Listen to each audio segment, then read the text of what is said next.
A story that has really impacted me while I've been living here with the family actually happened several months back.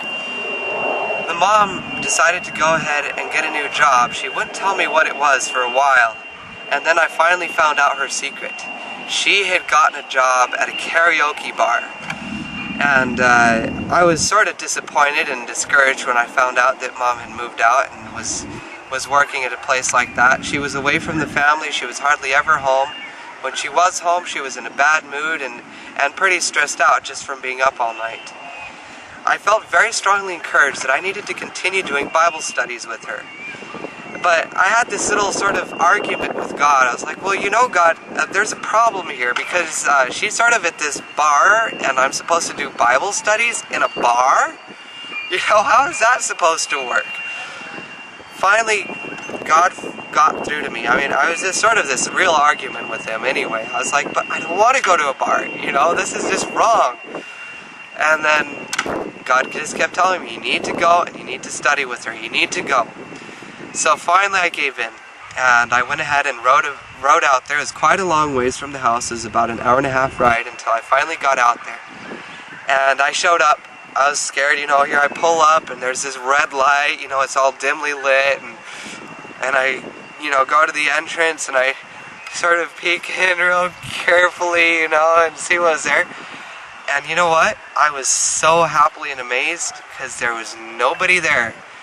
It was just the mom and a few of the other workers who were dressed very nicely. They weren't strippers or anything, so I was quite glad to see that they were fully dressed and everyone was decent and that there was no customers there. And when she saw me arrive, she turned off the loud blazing music, the blaring music that was there, and turned up the lights a little bit so we could see. And it was actually good. We had plenty of time to do a Bible study. I showed up at about 8:30 and we started our Bible study. We finished at about 10 and not a single person showed up that whole time. I'd been praying, you know, I was like, Lord, please don't send any customers while I'm there. You know, I don't want them to sort of ruin our study. Well, it was such a good experience. By the time I was leaving, we had a discussion somewhat about her working there, and I mentioned to her, I was like, you know what, I would like to be able to pray that God will bless your work, but it's really, really hard for me to ask God to bless your work if you're here at a bar, you know. So, and then I left, you know, and the next day I came back and we did another Bible study. Once again, nobody showed up, and she let me know, she's like, by the way, she's like, yesterday, not a single person showed up the entire night. I was like, oh, well, you know, like I said, I can't ask God to bless you. She's like, So a few more days passed, and I think maybe one or two customers showed up the whole entire time she was working there.